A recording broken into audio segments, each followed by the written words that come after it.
अस्सलामुअलैकुम। चालबाजियों में बाप शेर तो बेटा सवा शेर था। शीतारा पहले तो उसकी चाल समझ नहीं पाई, उसकी बातों में आकर मद्रास चली गई। बाद में पता चला कि पारस दिल्ली जाकर उसी की कोठी में मौजूद है। भारत के कई सियासी मफादात के खिलाफ हरकतें कर रहे और उसकी कोठी से अक्स मुंतकिल करने वाला ड्रामा पेश कर रहे। पारस ने उससे वादा लिया था कि वो उसकी राह में रुकावटें पैदा नहीं करेगी, लेकिन वो खिलाफ वादा दुश्वारियां पैदा करने लगी। यहूदी सफ़ीर को उसके हमले से बचाने के लिए पेश पेश रही। ये भूल गई थी कि पारस की जवाबी कार्रवाई उसे बहुत महंगी पड़ेगी। पारस ने यहूदी सफ़ीर और भारतीय इंटेलिजेंस के चीफ के सामने कह दिया कि शी तारा उसकी महबूबा है और वो अपनी महबूबा की कोठी में रहता है। ऐसे में शी तारा पर से चीफ का भरोसा उठ गया। उसने साफ कह दिया कि वो हिंदू होकर मुसलमान से इश्क करती है। एक तरफ कानून का साथ देती है और दूसरी तरफ भारत के एक दुश्मन को अपनी कोठी में छुपा कर रखती है। शी तारा ने यकीन दिलाने की कोशिश की कि वो देशभक्त है, लेकिन चीफ ने उस पर भरोसा नहीं किया। पारस ने ऐसी चाल चली थी कि वो चारों शाने चित हो गई। फिर दाई माँ ने समझाया कि वो खुलकर पारस की राह में रुकावटें पैदा न करे, उससे दोस्ती और मोहब्बत रखे, लेकिन उसे देश के खिलाफ चालने चलने से रोकती रही और रोक टोक के लिए अपने ताबेदार इवान रास्का को इस्तेमाल करे। तब वो ख्याल ख्वानी की परवास करती हुई इवान रास्का के पास पहुंची। वो बेचारा बरसों से एक रूसी महल में कैद था।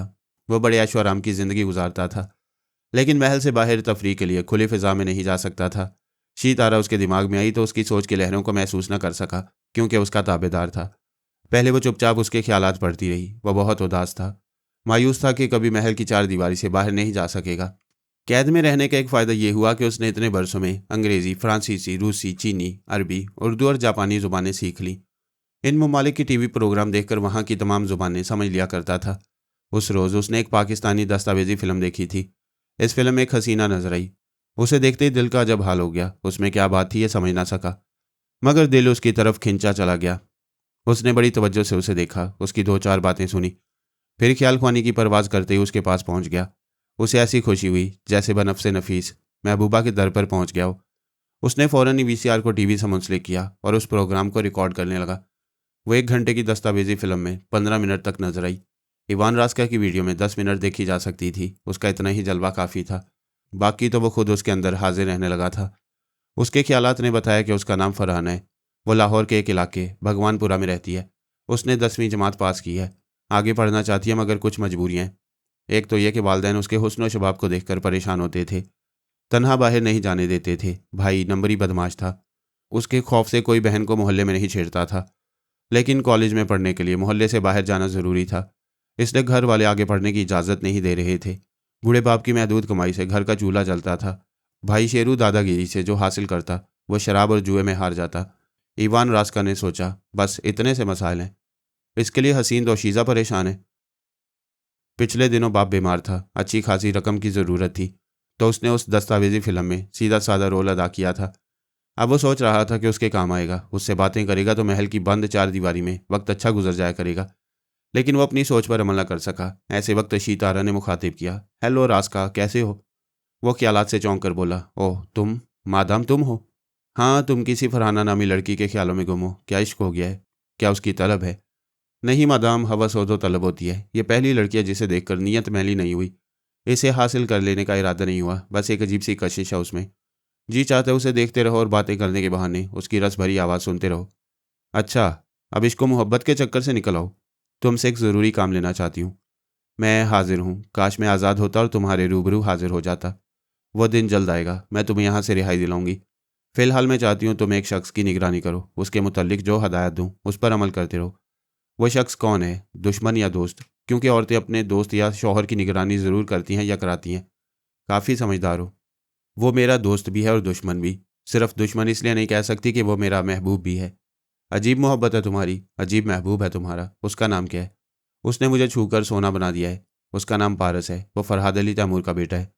खुदा रहम करे, कहाँ फंस गई हो मादाम? सुना है इस खानदान के लोग पकड़ लेते हैं तो फिर जकड़ लेते हैं, और जकड़ने का मतलब है कभी ना छोड़ना। मैं यही चाहती हूँ कि वो मुझे कभी ना छोड़े। प्रॉब्लम यह है कि तुम पारस पर नज़र कैसे रखोगे? वो अपने दिमाग में आने नहीं देगा। क्या तुम बातें बनाकर उससे दोस्ती कर सकते हो? तुम कहती हो तो कोशिश करूँगा। मेरे पास फरहाद के तमाम फैमिली मेम्बर्स की तस्वीरें और वीडियो फिल्में हैं।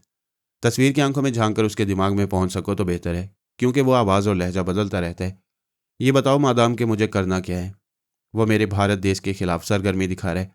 मैं चाहती हूँ उसे कामयाबी ना हो, उसकी राहों में रुकावटें पैदा होती रहें, लेकिन उसे नुकसान ना पहुँचे। वाह क्या इश्क है मादाम! एक सवाल का जवाब चाहता हूँ, वो ये कि आप दुश्मनी से नहीं, मोहब्बत से रुकावटें पैदा कर रही हैं, तो फिर आप खुद ही क्यों नहीं कर रही हैं? वो मेरी देशभक्ति नहीं समझेगा, नाराज़ हो जाएगा। तुम उसे किसी तरह भारत से जाने पर मजबूर कर दो। अच्छी बात है, यही करूँगा। यहाँ बहुत रात हो गई है, मैं सोने जा रही हूँ। कल सुबह मुझे कोई अच्छी खबर सुनाओ। वो चली गई। इवान रास्का अपनी जगह से उठकर एक अलमारी के पास आया, उसे खोलकर एक एल्बम निकाली। इस एल्बम पर फरहाद लिखा हुआ था। इसमें मेरी फैमिली के तमाम अफराद की तस्वीरें थीं। वो एक सोफे पर बैठ गया, उसका दिल फरहाना की तरफ लगा था। उसके पास जाना चाहता था, लेकिन शी तारा का मामूल और ताबेदार था, पहले फ़र्ज अदा करने पर मजबूर था। वो एल्बम खोलकर पारस की तस्वीर देखने लगा, उसकी आंखों में झांकने लगा। यूं झांकते हुए उसके दिमाग में पहुंच गया। वो पराई सोच की लहरों को महसूस कर लेता था, लेकिन ये इवान रास्का की खुश नसीबी थी कि उसने महसूस नहीं किया।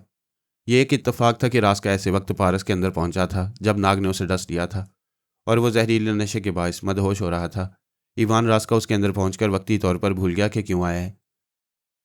वो जोगी और आफरीन की बातें सुनकर हैरान हो रहा था कि नाग के डसने के बाद भी वो जिंदा है। रास्का ने उसके रिकॉर्ड में ये नहीं पढ़ा था कि वो जहरीला है। शायद वो रिकॉर्ड उस वक्त का हो जब पारस के जहरीले होने का चर्चा नहीं हुआ था। रास्का उसकी अंदरूनी कैफियत को समझ रहा था। जहर उसे मार नहीं रहा था, उसे इंतहाई नशा पहुंचा रहा था। जिस तरह खालिश शराब हलक से उतरते वक्त आग की तरह जलाती रहती है, इसी तरह वो जहर पारस की रगों में पिघली हुई आग बनकर दौड़ रहा था। आफरीन से लिपटकर लड़खड़ाता हुआ कार की पिछली सीट पर आकर बैठ गया था। रास्का उसके चोर ख्यालात पढ़ने की कोशिश करने लगा। यह भी हैरानी का मुकाम था कि पारस के दिमाग के तह खाने से चोर ख्यालात नहीं उभर रहे थे। कोई राज की बात नहीं मालूम हो रही थी। शी तारा ने बताया था कि वो भारत के खिलाफ सरगर्म रहने के लिए आया है, लेकिन उसका दिमाग ये नहीं बता रहा था कि वो क्या कुछ करने आया है। इन लम्हात में वो जो कुछ सोच रहा था वही रास्का को मालूम हो रहा था। वो नशे में मस्त होकर सिर्फ आफरीन के मुतल्लिक सोच रहा था, उसके हुस्न जमाल पर कुर्बान हो रहा था। आफरीन उस पर मोहब्बत से कुर्बान हो रही थी, क्योंकि पारस ने उसका इलाज करने के लिए खुद को सांप से डसवाया था। रास्का भी ये मालूम करके पारस से मुतासिर हो रहा था, सोच रहा था मैं भी फरहाना से इसी तरह टूटकर मोहब्बत करूंगा। इस कैद खाने में मेरी ज़िंदगी किसी काम की नहीं, अब ये ज़िंदगी फरहाना के काम आया करेगी। पारस आफरीन के साथ होटल के कमरे में चला गया था। रास्का जब उसके चोर ख्यालात ना पढ़ सका तो उसने आफरीन के दिमाग में जाना चाहा, लेकिन उसने बेचैनी महसूस करते हुए सांस रोक ली। उसने खास तौर पर योगा में महारत हासिल नहीं की थी, लेकिन एक रकासा थी। घंटों रक्स करने के बायस उसकी सांस काबू में रहती थी। दिमाग इतना हसास हो गया था कि फ़ौरन ही पराई सोच की लहरों को महसूस कर लेता था। रास्का उन दोनों से कुछ मालूम ना कर सका। उसने सोचा कुछ मालूम करने की ज़रूरत भी क्या है। मादाम का हुक्म है कि मैं उसे इंडिया से बाहर जाने पर मजबूर कर दूं। मैं पुलिस या इंटेलिजेंस के किसी बड़े अफसर को इसके पीछे लगा दूं और इस पर झूठे इल्ज़ामात भी लगा दूं, तो कानून के मुहाफिज इसे इंडिया छोड़ने पर मजबूर कर देंगे। उसने सोचा, अब ये मोहब्बत करने वाले होटल के कमरे में गए हैं, इन्हें मोहब्बत में मस्त रहने का मौका देना चाहिए, फिर ये थोड़ी देर सोएंगे। मैं सुबह आकर पुलिस को इनके पीछे लगा दूंगा। वह फरहाना के पास पहुंचने के लिए बेचैन था। उसने एल्बम को अलमारी में रख दिया, वीडियो फिल्म को वीसीआर में रखा, फिर उसे रिवाइंड करके टीवी को ऑन किया। चंद लम्हों के बाद वह हसीना स्क्रीन पर नजर आने लगी।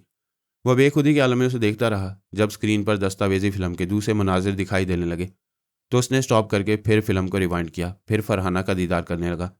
वह दूसरी बार स्क्रीन से आउट हुई तो उसने टीवी और वीडियो को ऑफ कर दिया, फिर आराम से सोफे की पुश्ते से टेक लगाकर उसके पास पहुंच गया। वो भी पारस के पास दहली में था। वहाँ रात थी, 4 बजने वाले थे। उधर लाहौर में भी रात का वक्त था। ऐसे वक्त सभी गहरी नींद में होते हैं, लेकिन फरहाना जाग रही थी। उसके वालिदैन भी आंगन में बैठे हुए थे। उसके भाई शेरू को पुलिस वाले कत्ल के केस में पकड़ कर ले गए थे। वो आधी रात के बाद कहीं से हाँफता कांपता आया था। उसका तमाम लिबास भीगा हुआ था। बाप ने पूछा, इतनी रात को कहाँ से गुसल करके आ रहे हो? वो हिचकिचाते हुए बोला, वो अब्बा, वो मैं फिसल कर नहर में गिर पड़ा था, इसलिए भीग गया हूँ। अभी एक ज़रूरी काम से पिंडी जा रहा हूँ। वो एक बैग में अपना ज़रूरी सामान रखने लगा। माँ ने कहा, इतनी रात को जाना क्या ज़रूरी है, सुबह चले जाना। नहीं, अभी जाना होगा, पुलिस मेरे पीछे है। मेरे जाने के बाद कोई पूछे तो कह देना कि मैं। वह बोलते बोलते रुक गया। दरवाजे को बाहर से पीटा जा रहा था। बाप ने पूछा, कौन है? बाहर से आवाज़ आई, पुलिस, दरवाज़ा खोलो। शेरू, तुम अंदर हो? हमें पता है, दरवाज़ा खोलो। बाप ने आगे बढ़कर दरवाज़ा खोला। शेरू ने दोनों हाथ जोड़कर कहा, हजूर, मैं तो अभी आपके कदमों में हाजिर होने वाला था। थानेदार ने कहा, हमसे अड़ता है, मैं बड़ा पहुंचा हुआ बंदा हूँ, उड़ते हुए परिंदों को शिकार कर लेता हूँ, इसे पकड़ लो। हवलदार आगे बढ़कर उसके हाथों में हथकड़ी पहनाने लगा। माँ ने हाथ जोड़कर पूछा, दारोगा साहब, मेरे बेटे ने क्या किया है? इसका कसूर क्या है? तेरे बेटे ने कत्ल किया है, अपने लिबास से लहू के धब्बे मिटाने के लिए नहर में डुबकी लगा कर आया। शेरू ने कहा, दारोगा साहब, मैं अपनी माँ की कसम खाकर कहता हूँ, मैंने कत्ल नहीं किया है, यह मुझ पर झूठा इल्ज़ाम है। थानेदार ने एक जोर का तमांचा उसके मुंह पर रसीद किया। उसी वक्त फरहाना कमरे से निकलकर आंगन में आई और बोली, इंस्पेक्टर, आप हाथ उठाए और गालियां दिए बगैर भी असल मुजरिम तक पहुंच सकते हैं।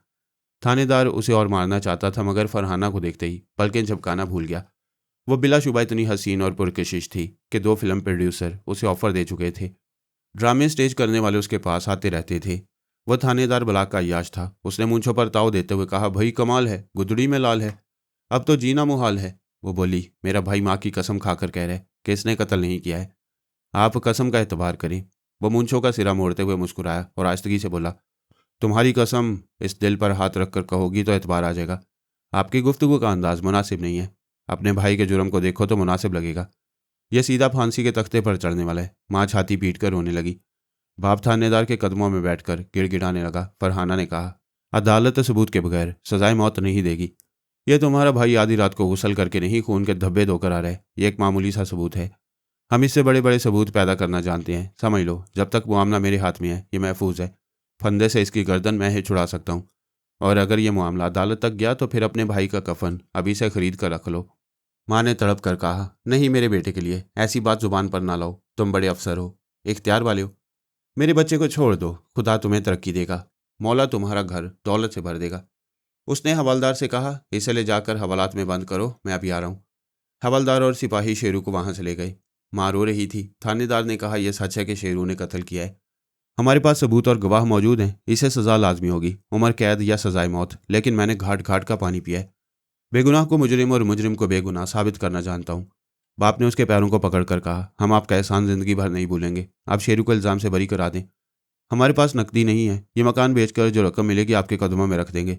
रकम तो ज़रूर लूँगा, क्योंकि मुझे ऊपर वालों का भी मुंह बंद करना पड़ेगा। लेकिन अभी पेशगी नजराना क्या मिलेगा? माँ ने आंचल की गिराक खोलते हुए कहा, यह 10 रुपये 12 आने हैं।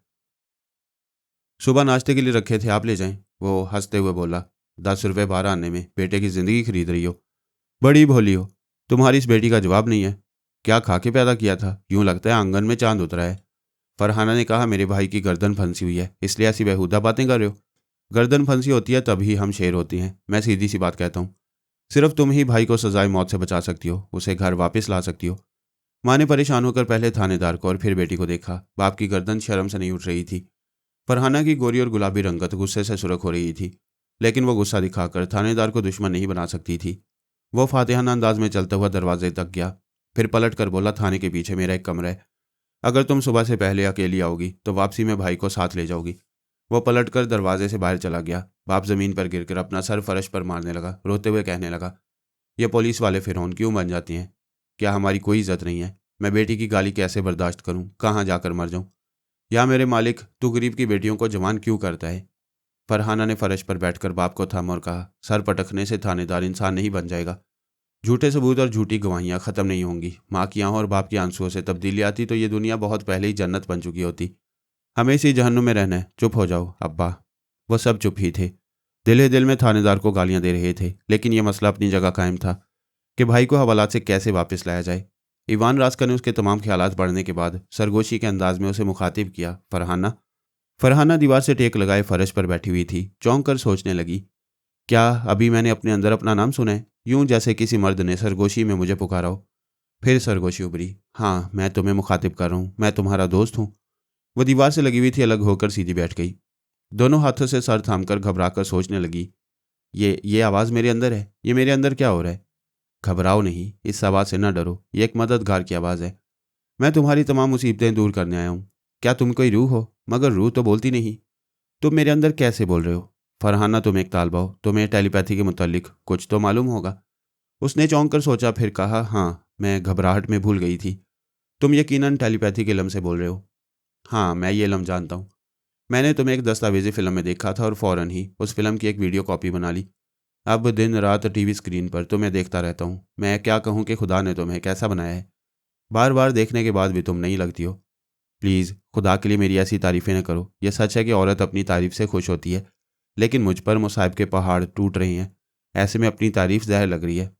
भूल जाओ कि तुम पर कोई मुसीबत आई है। तुम्हारा भाई हवालात से ऐसे घर आएगा जैसे मक्खन से बाल निकल आता है। उसने खुश होकर पूछा, सच कह रहे हो? तुम भाई को कत्ल के इल्ज़ाम से बरी करा सकते हो? तुम्हें टेलीपैथी की कुव्वत का इल्म नहीं है। मैं थानेदार को मुर्गा बना दूंगा। उसने तुम्हें सुबह से पहले आने को कहा है। उठो, थाने चलो, मैं तुम्हारे साथ हूँ। वो फर्श पर से उठ गई, फिर 2 कदम चलकर बिस्तर पर गिरकर रोने लगी, बुड़बुड़ाने लगी, मैं भी पागल हूँ। इस मुसीबत से परेशान होकर किसी गैबी मदद के लिए सोचते सोचते टेलीपैथी के मुतल्लिक सोचने लगी। किसी से अपने अंदर बोलने लगी। अब यूं उठकर जाने लगी थी जैसे सचमुच टेलीपैथी के जरिए भाई को थाने से छुड़ा लाऊंगी। इवान रास्का ने कहा, तुम पागल नहीं हो, ख्वाबों ख्याल में किसी की आवाज़ नहीं सुन रही हो।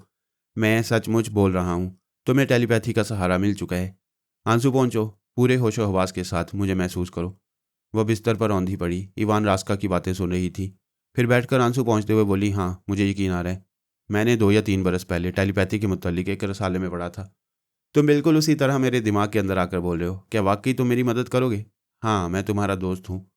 तुम यहाँ से निकलो, थाने चलो, तुम्हें यकीन आ जाएगा। देखो दोस्त, तुम अजनबी हो, अचानक एक जादूगर की तरह आए हो। इस वक्त मैं डूब रही हूँ, इसलिए तुम्हारे जैसे अजनबी पर भरोसा करके घर से अकेली निकल रही हूँ। उसने एक चादर उठाकर अपने बदन पर लपेटी, फिर कमरे से निकलकर आंगन में आई। माँ बाप ने उसे सर उठाकर सवालिया नज़रों से देखा। वो बोली, भाई को लाने जा रही हूँ। बाप ने दोनों हाथों से मुंह ढांप कर रोते हुए कहा, मैं बेटे को बचाने के लिए ये बेगैरती बर्दाश्त नहीं करूंगा। तेरे वापस आने से पहले मैं खुदकुशी कर लूंगा। वो बाप के शाने पर हाथ रखकर बोली, अब्बा तेरी बेटी मर जाएगी पर इज्जत नहीं देगी, तू खुदकुशी ना करना। मैं जैसी पाक दामन जा रही हूँ वैसे ही भाई के साथ वापस आऊंगी। वो बदन पर चादर संभालती हुई मकान से बाहर आ गई। दूर तक तारीकी और गहरा सकूत था। लोग आखिर शब की नींद में गुम थे। वो गली से निकलकर सड़क पर आई। स्टैंड पर 2 तांगे खड़े हुए थे। 3 अफराद अपने सरों से चादरें लपेटे एक जगह बैठे सिगरेट पी रहे थे। पीने का अंदाज ऐसा था जैसे चरस का दम लगा रहे हो। वो तीनों एक नौजवान हसीना को देखकर खड़े हो गए। एक ने कहा, आओ बीबी, किधर जाना है? वो टांगे की पिछली सीट पर बैठकर बोली, थाने चलो। एक हट्टे कट्टे उल्लू के पट्टे ने सिगरेट का दम लगाते हुए करीब आकर सरगोशी में कहा, इतनी रात को अकेली कहाँ से आ रही हो जाने मन, हमें भी अपने पहलू में बिठा लो। इवान रास्का ने कहा, तुम आराम से बैठी रहो, ये तुम्हारे साथ बैठ नहीं सकेगा। वह शख्स पायदान पर पांव रखकर तांगे पर आया, फिर फरहाना की तरफ झुकते ही उलटकर नीचे सड़क पर गिर गया। वह इतने मुसाइब उठाती आ रही थी, हंसना भूल गई थी। पहली बार बेख्तियार हंसने लगी। वो अपने कपड़े झाड़ते हुए सड़क पर से उठकर तेजी से फिर तांगे पर चढ़ा और चढ़ते ही उलटकर फिर सड़क पर आ गया। वहां खाली सड़क पर खाली ड्रम की तरह लुढ़कता हुआ जाने लगा। वो उठना चाहता था मगर उठने के बजाय बेख्तियार लुढ़कता ही जा रहा था। उसका एक साथी उसके पीछे दौड़ता जा रहा था और कहता जा रहा था, रुक जाओ उस्ताद, लोग सड़क पर चलते हैं और तुम लुढ़क रहे हो। फरहाना दिल खोलकर कह के लगा रही थी। फिर उसने थाने वाले से कहा, चलो देर ना करो। तांगा सड़क पर दौड़ने लगा। रास्का ने उसके पास आकर पूछा, खुश हो? बहुत खुश हूँ।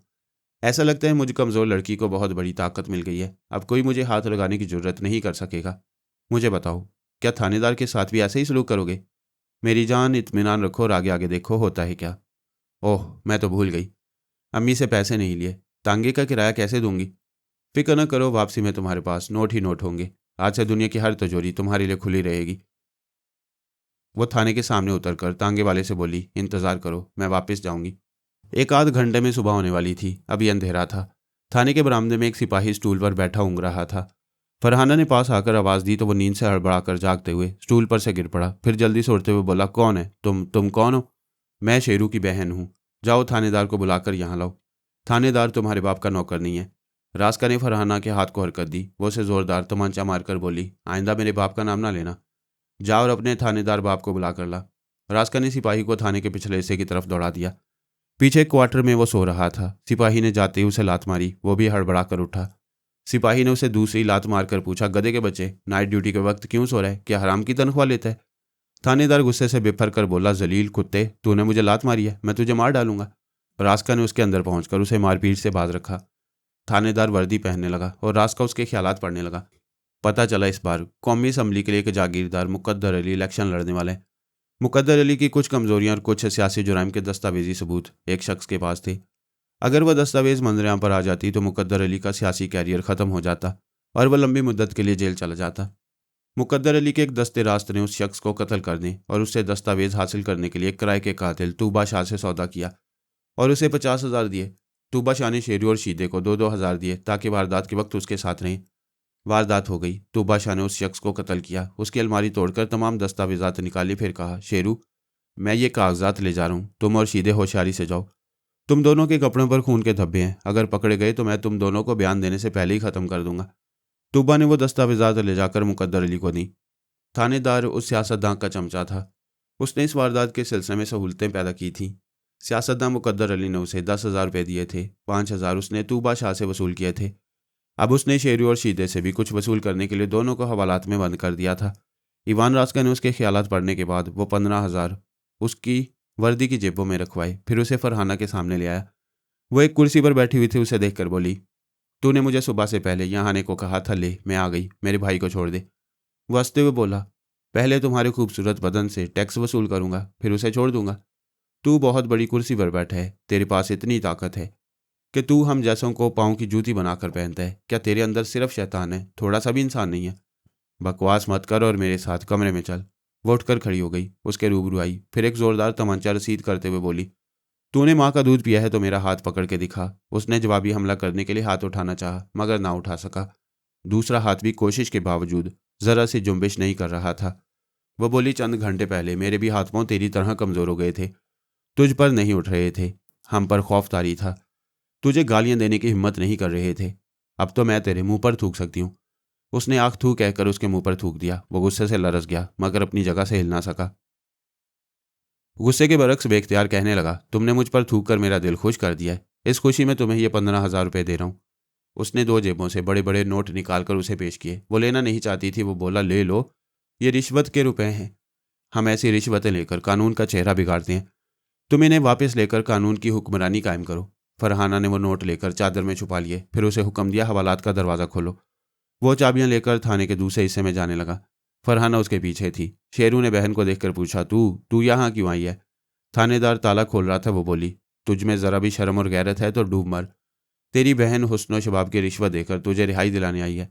शेरू सर झुकाकर शीदे के साथ सलाखों से बाहर आया। थानेदार ने फरहाना के आगे हाथ जोड़कर कहा, भाई को शर्म दिलाने के लिए झूठ ना बोलो। मैं तुम्हें अपनी छोटी बहन समझता हूँ। मुझसे जो ज्यादती हुई है उसके लिए मुझे माफ़ कर दो। वो मुआफ़ी मांगता हुआ उसके कदमों में गिर पड़ा। शेरू और शीदे हैरानी से थानेदार की आजिज़ी और इनकसारी देख रहे थे। शेरू ने पूछा, फरहाना तुमने ऐसा क्या किया है कि किसी के सामने ना झुकने वाला तुम्हारे कदमों में झुक रहा है? रास्का ने फरहाना के पास आकर कहा, किसी को टेलीपैथी के मुतालिक ना बताओ, सभी को तजस्सुस में रहने दो। वो बोली, भाई कोई किसी कमज़ोर के सामने नहीं झुकता, हमेशा ताकत झुकाती है। मेरे अंदर भी कोई ताकत है, मैं उस ताकत की वजाहत नहीं कर सकूंगी। तुम भी ना पूछो, सिर्फ उसका तमाशा देखो। वो फरहाना से बातें करने के लिए थानेदार के दिमाग से निकला तो वह चौंक कर फरहाना के कदमों से उठ गया। झीम कर बोला, वो मैंने ज़्यादा पी ली थी इसलिए गिर पड़ा था। फरहाना, मैं तन्हाई में तुमसे कुछ बोलना चाहता हूँ, फरहाना ने भाई से कहा। वो बाहर जाकर तांगे में बैठे। शीदे भी उसके साथ चला गया। थानेदार ने दोनों हाथ जोड़कर कहा, मैं बड़ी देर से समझ रहा हूँ कि मेरा दिमाग और मेरे हाथ पांव मेरे अपने बस में नहीं है। मैं जो चाहता हूँ वो नहीं कर रहा हूँ और जो नहीं चाहता हूँ वो करता जा रहा हूँ। मैंने अपने मजाज के खिलाफ तुम्हारा थूक बर्दाश्त किया। मैं जो अपने बाप को भी 1 रुपया नहीं देता, तुम्हें 15,000 रुपये दे दिए। शेरू और शीदे से कुछ वसूल के बगैर उन्हें रिहा कर दिया। तुम कैसी बला बनकर आई हो? तुमने चंद घंटों में कैसा जादू सीख लिया है कि खुद बाइख्तियार बनकर मुझे बेख्तियार बना दिया है। तुम्हारे तमाम सवालात का एक ही जवाब है, ताकत की कोई हद नहीं है और कोई समझ नहीं है। मेरी ताकत तुम्हारी समझ में नहीं आएगी। तुम सोचते रहो और कुड़ते रहो। आइंदा मेरे घर तो क्या, मेरी गली में भी ना आना। वो मुंह फेर कर शाने बेनियाजी से जाने लगी। थानेदार ने सोचा, इसकी पुश्त मेरी तरफ है, ये नहीं देख रही है। अगर मैं रिवॉल्वर के दस्ते से इसके सर पर ज़रब लगाऊं तो ये चकरा कर गिर पड़ेगी। इसका सारा जादू खाक में मिल जाएगा। उसने हॉलिस्टर से रिवॉल्वर निकाला, उसे नाल की तरफ से पलट कर पकड़ा, उसके सर पर ज़रब लगाने के लिए बढ़ा, लेकिन बेख्तियार अपनी ही पेशानी पर ज़रब लगाई। फरहाना चलते चलते रुक गई। पलटकर उसे देखा, उसकी पेशानी से लहू बह रहा था। वह तकलीफ से कराहते हुए बोला, मुझे माफ़ कर दो, मैं तुम्हें बेखबर और गाफिल समझकर हमला करना चाहता था। वह सर्द लहजे में बोली, जिस हाथ से हमला करना चाहते थे उसे गोली मारो। वह इनकार नहीं कर सकता था। रास्का उस पर हावी था। उसने बाएं हाथ से रिवॉल्वर को पकड़ा, फिर दाएं हाथ को गोली मारकर तकलीफ की शिद्दत से चीख पड़ा। दाएं हाथ की कोहनी और कलाई की दरमियानी हड्डी टूट गई थी। रिवॉल्वर जमीन पर गिर पड़ा था और वह एक हाथ से दूसरा हाथ थाम कर इधर से उधर लड़खड़ा रहा था। फरहाना फिर शाने बेनियाजी से चलती हुई बाहर आई और तांगे की पिछली सीट में बैठ गई। फिर भाई से बोली, कोई गुंडा मवाली मेरे साथ नहीं बैठेगा। तुम भाइयों, मैं तुम्हें संभलने का मौका देती हूँ। आदतें नहीं बदलोगे तो रिश्ते का लिहाज किए बगैर थानेदार की तरह तुम्हें भी सजा दूंगी। तांगा चल पड़ा। वो और शीदे उसे हैरानी से देखते रहे। फिर शीदे ने कहा, यार तेरी बहन ने कोई जादू सीख लिया है, ज़रा संभल कर घर जाना। वो छोटी होकर मुझे डांट कर चली गई है। जब थानेदार उसका कुछ नहीं बिगाड़ सका तो हम किस खेत की मूली हैं? वैसे मालूम करना होगा कि यह गजबनाक बला कैसे बन गई है। इवान रास्का ने फरहाना के पास आकर कहा, मेरी जान, मैं तुम्हें जान कह रहा हूँ, क्या मुझे यह हक दोगी? वो खुश होकर बोली, मैं अपनी सारी ज़िंदगी तुम्हारे नाम कर दूंगी, मगर मालूम तो हो कि तुम कौन हो। मैं अपने मुतल्लिक सब कुछ बताऊंगा। अभी एक और मामले में मसरूफ़ हूँ, मुझे जाने की इजाज़त दो। मैं शायद 1 घंटे के बाद आऊँगा। मैं तुम्हारे जाने के बाद बेयारो मददगार हो जाऊँगी। अगर थानेदार इंतकामी कार्रवाई करेगा तो? वो अब तुम्हारे खिलाफ कुछ नहीं करेगा। वो अपने ही हाथ से अपने आप गोली चलाकर बुरी तरह खौफजदा है। कसम खा रहा है कि तुम्हारा नाम भी ज़ुबान पर नहीं लाएगा। वैसे मैं अपनी 1000 मसरूफियात के दौरान वक्फे वक्फे से तुम्हारी खैरियत मालूम करता रहूँगा। कभी मुसीबत आए और मैं ना रहूँ तो मायूस और खौफजदा ना होना, हौसले से मेरा इंतज़ार करती रहना। वो उससे रुखसत होकर उस होटल के मुलाजिम के पास आया जो पारोस और आफरीन के कमरे के सामने एक स्टूल पर बैठा था। उस वक्त आफरीन दरवाज़ा खोलकर उसे दूध और नाश्ता लाने का हुक्म दे रही थी। मुलाजिम हुक्म की तामील के लिए चला तो ईवान रास्का उसे लिफ्ट के जरिए नीचे काउंटर पर लाया। फिर काउंटर गर्ल से बोला, इंटेलिजेंस के चीफ को फ़ोन करो, यहाँ एक कमरे में एक पुरस्कार शख्स एक हसीन औरत के साथ है। काउंटर गर्ल ने पूछा, वो पुरस्कार शख्स और हसीना कौन है और किस कमरे में है?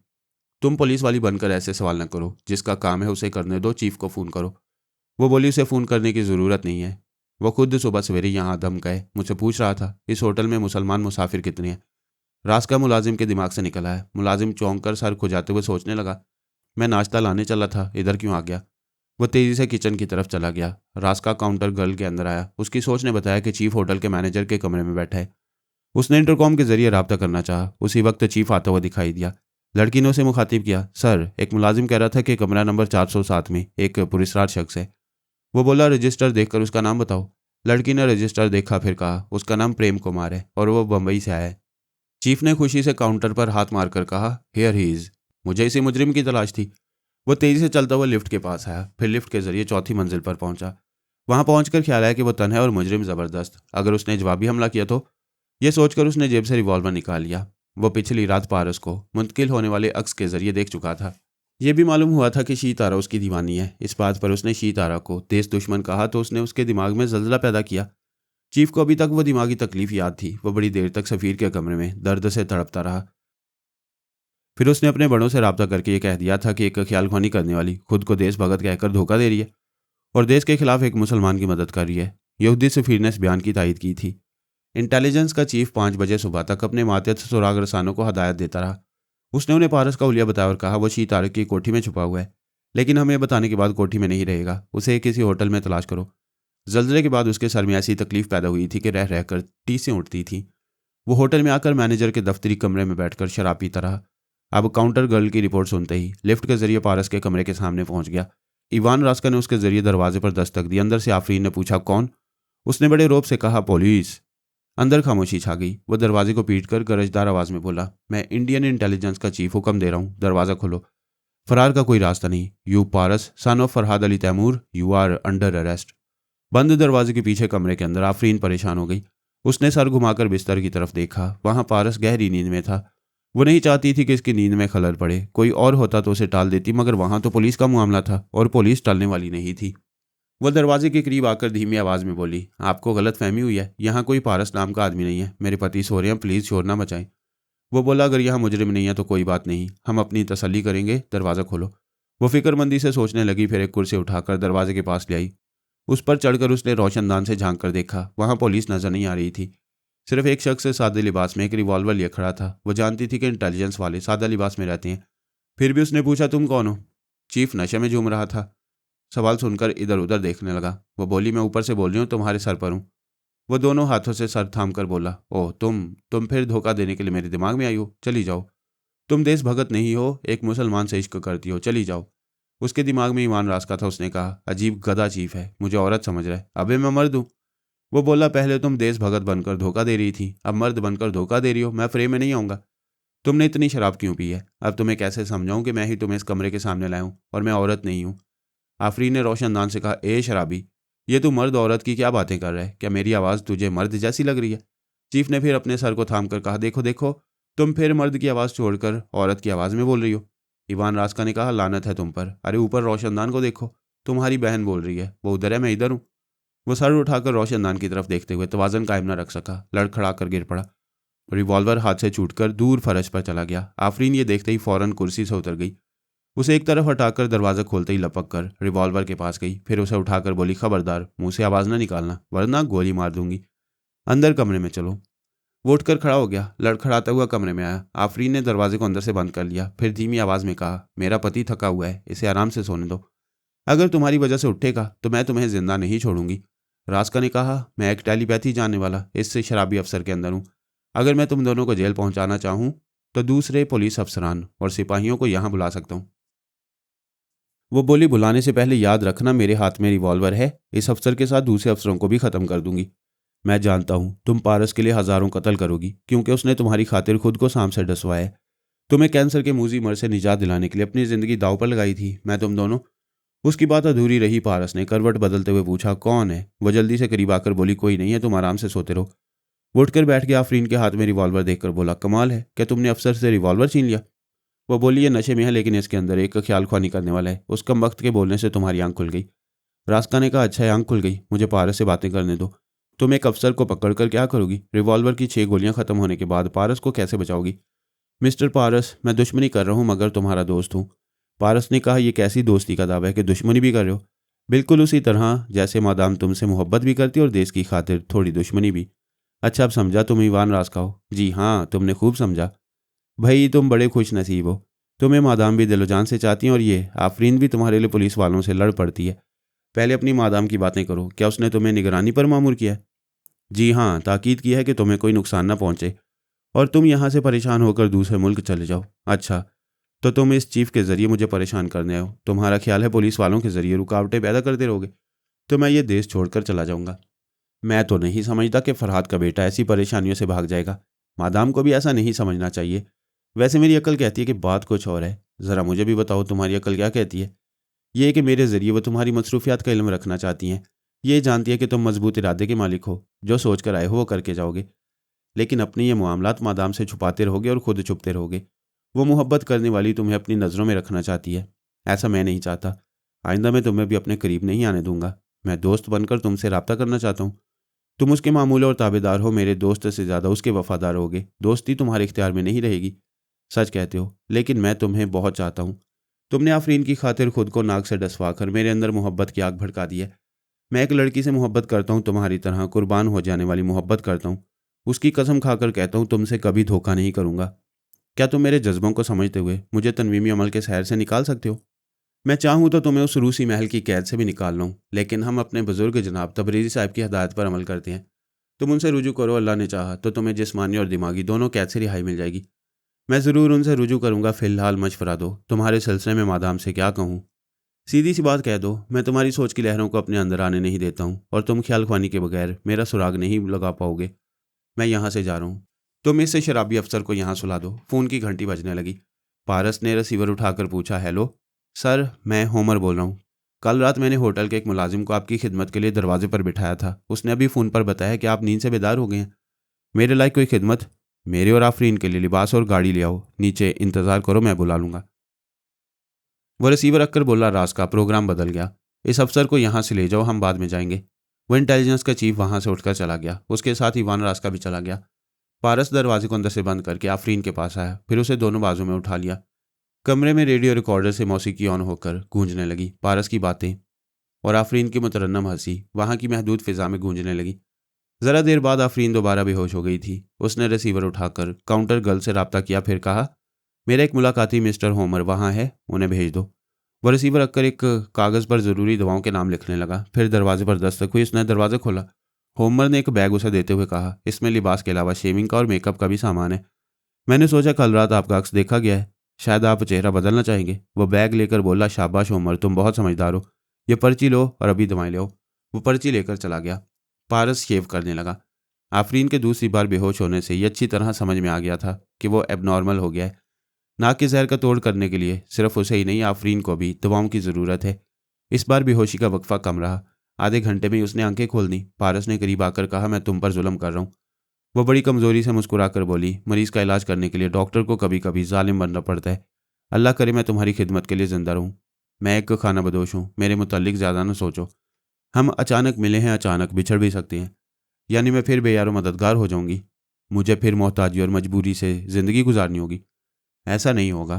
तुम्हारे पास इतनी दौलत होगी कि दूसरे तुम्हारे मोहताज रहेंगे। तुम एक शानदार कोठी में रहोगी और तुम्हारी हिफाजत के लिए मुसल्ला गार्ड्स रहा करेंगे। मुलाजिम नाश्ता और गर्म दूध ले आया। वो नाश्ता करने के बाद मेकअप के जरिए चेहरे पर मामूली तब्दीलियां लाने लगा। आफरीन ने गुस्ल किया, फिर लिबास बदल कर आईने में देखते हुए बोली, होमर बहुत समझदार है, बिल्कुल मेरे नाप का लिबास लाया। कैसी लग रही हूँ? वो उसे धड़कनों से लगाकर बोला, बहुत खूबसूरत, मैं कोशिश करूंगा कि तुमसे बिछड़ने ना पाऊँ। मैं तुम्हें ये नहीं कहूंगी कि बीवी बनाओ, कनीज बनाकर तो हमेशा रख सकते हो। हम नहीं जानते कि आइंदा हमारे मुकद्दर में क्या लिखा है। फिलहाल मैं एक पाकिस्तानी से मिलने जा रहा हूँ, मैं भी चलूंगी। वहाँ तुम्हारा कोई काम नहीं है, फिर भी मैं चाहूंगा कि मेरी आफरीन मेरे साथ रहे और लोग हुस्न की मूरत को मेरे साथ देखकर ठंडी आहें भरते रहें। वो अपनी तारीफ़ें सुनकर खुश हो रही थी।